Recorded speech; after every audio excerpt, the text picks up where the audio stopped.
This is the position report that's going to be going out now to the tracker as well as to the boats. And as we can see, we are a long way from shore. Earlier on yesterday, we bounced past the island of Madeira, but now everybody pretty much working quite hard to get themselves out off the coast and into the middle of the ocean. Now, there's been some questions coming in from you guys at home about the tracker and the leaderboard and how we calculate everything. Well, it's a little bit of a difficult one, really. We've got a small issue with the tracker you might have just seen, so we're going to be bringing you that in just a moment. But crucially, the leaderboard as to who's winning, well, the difficulty is it's just a little bit too early on in the race right now to call who is in the lead. It's not about just being closer to the finish line. In fact, it's about being closer to where the breeze is, where the best gain is going to be. And right now, that is pretty tricky. So let's take another look at the tracker if we can. Let's have a quick look to see exactly where the fleet are. So as we can see, we've gone past Madeira. We are sailing along the whole fleet, making their way out towards the middle. Towards the top of your picture at the moment, towards the north, we've got Team Brunel setting themselves up. The white track just at the bottom left, that's Mafre. Dong Fong, the red line, really starting to punch out well. You can see the speeds there, 22, 23 knots we're seeing on some of the boats. A little bit down on Brunel, 18, 19, just about 20 knots for a little while there on the Dutch boat. So a little less breeze to the north. But the big question is, Dong Fong, they've positioned themselves off to the west, not as far south as Mafre, and just what is going to pay. So we will be hearing from the navigator, Pascal Bigadry. He is on board and he is just taking a little time. In fact, I think we can go to him now. Pascal, this is Niall in Volvo Ocean Race headquarters. Can you hear me okay? Yeah, I can't hear you, but not very well. Huh? You are... it's not very... I can't hear you, but I have to be focused. Huh? We know... There's plenty of noise around me. Of course, and we know you've got a lot of work to do. I will just talk very clearly if I can. Just tell me, what is life like on board at the moment in the wind? Life conditions are still strong and hard since we start, because we sail downwind just when we can offside from Lisbon, and we sail quite strong condition downwind. The boat is all the time between 20, 22, sometimes 27, 28 knots of speed. So there is a lot of water around us and also on us, on the deck. And now it starts to be also a little bit warm. So you are completely wet in outside and inside your wet weather gear. Like you can see now, I don't know if you can see now the condition now, but it's full of water on deck. Well, we're seeing some of the images coming through at the moment. We're on the stern camera. Whereabouts are you at the moment? Can we see you, or are you hiding below? No. I'm just in the entrance of the boat, you know. Coucou, I'm here. Huh? The small guys, it's me. Coucou, Marie-Jo. Okay, and let me ask you, looking ahead, obviously some big decisions to be made on the way to the equator. What's your plan at the moment? I really don't know. No, honestly, the plan is to catch max pressure. So you have also to go to the west. I think what is really important is to take care about shadow of Canary and Cap Vert. I think tonight is a key point for the race and our position west compared to the doldrum. So for sure we have to take a good decision tonight, but we are going to do it, and I think it will be good. As a navigator, do you enjoy moments like this where it's such a big question, or do you prefer it when there is less variables and the decision is easier? Yes, boss. I like that, but you know, we have to be careful about the big picture, what's happened around us, and also to manage the cloud, the true wind direction, how to use the boat. Have to do some quick jibing. So we have made plenty of maneuver since the start. A lot of jibe, full stack, quite all the time. So it's a hard condition.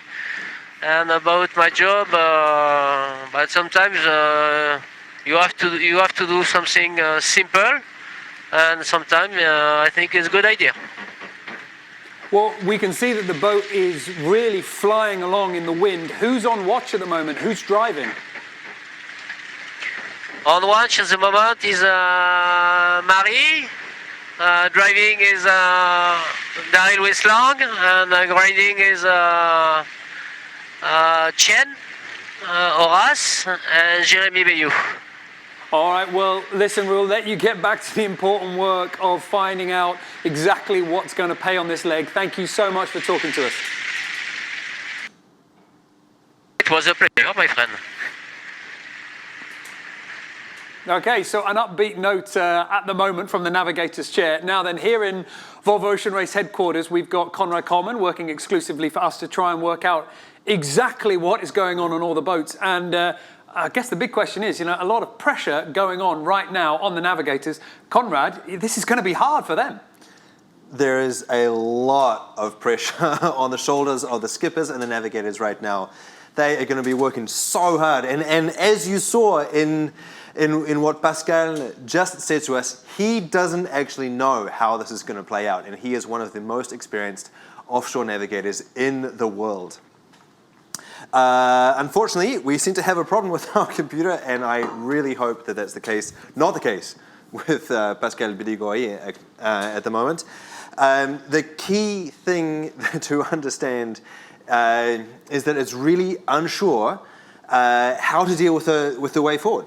Well, no, it's interesting that you've got a little bit of a problem with your navigational computer as well, because actually one of the things that we did have coming off the boats yesterday, day before, Steve Hales, navigator on Sun Hunkai Scallywag, his computer's got wet, but a spare there, but that's a little bit of a pressure. Well, yes, that's right. Typically, you have the navigator who has one computer that they work for, that they use for navigation.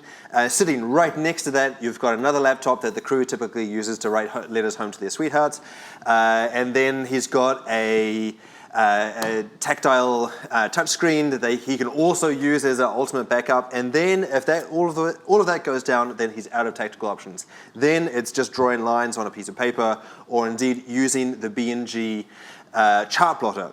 But then you have no weather, and aside from keeping the boat off the rocks, there's nothing really you can do aside from sailing to Cape Town. Well, this is the big question here, and we talk about, Sun Hunkai getting wet, Steve Hales having to deal with water down below, and it is no surprise that life down below is pretty wet. Have a look at this footage here. This has just come in from the racetrack. This is some shottage come through, and you can just see the walls of water. This, I believe, is Sun Hunkai Scallywag, and unbelievable amounts of water. And make no mistake here, this is heavy. When these waves hit you, these can really flatten you down to the floor. So it looks lovely from the comfort here of the studio, but it is certainly wet, hard, physical work for these sailors.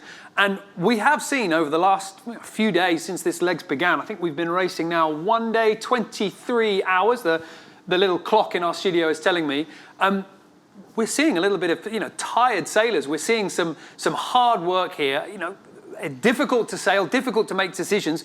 Conrad, talk us through what we know about what's going to pay in the next few hours, and how on earth you're going to figure it out. Well, how do you figure it out? First of all, you need to understand what exactly the weather is going on, and then also you need to work with the fleet. So if we can jump into my computer finally, we've just had our technician come in and fix this for us. You can see these two guys here, KP, or Andrew Cape, and Bauer Becky, and some of the most experienced sailors in this race are trying desperately to figure out what exactly is going on. In order to do that, they need to be looking up. They're looking at the clouds. They're also looking down. They're downloading satellite images just like this one. You can see the fleet there with their route here. And the big massive cloud over here, and actually more pressure in these sort of clean avenues in between the clouds. So they're looking down, they're looking up, and then they're downloading weather like this one here. This is using exactly the same model, and this is where they are now. So the fleet is here. And you can see that the wake, what I was talking about yesterday, streaming in behind Madeira, is basically taken care of. They can jibe to the south any time they want. However, the reason that everybody is ripping their hair out is this right here. This is 24 hours down the road. They're expected to be about here. And you can see that there's this big zone of disturbed wind in behind the Canary Islands. Also, there's a little bit of a depression or a low pressure in there that's disturbing the flow of these normally so reliable, strong trade winds in here. And so the question is, when do you jibe south? Do you jibe south here and get a straighter road into the doldrums, or do you hang on a little bit longer and then push south? And so that is really the question that everybody's trying to figure out. And well, the reason that it's so hard and there's so much pressure on the shoulders of the navigators is because, remember, every single maneuver requires moving this stack, which is hundreds of kilos of wet sopping sails, over from one side to the other. That involves putting them on your shoulders, and it's not always a bright sunny day like it is here in this photo. It is hosing down, really hard physical work from the waves crashing over deck. Now, the pressure, well, the result may end up being that all of the navigators look like this.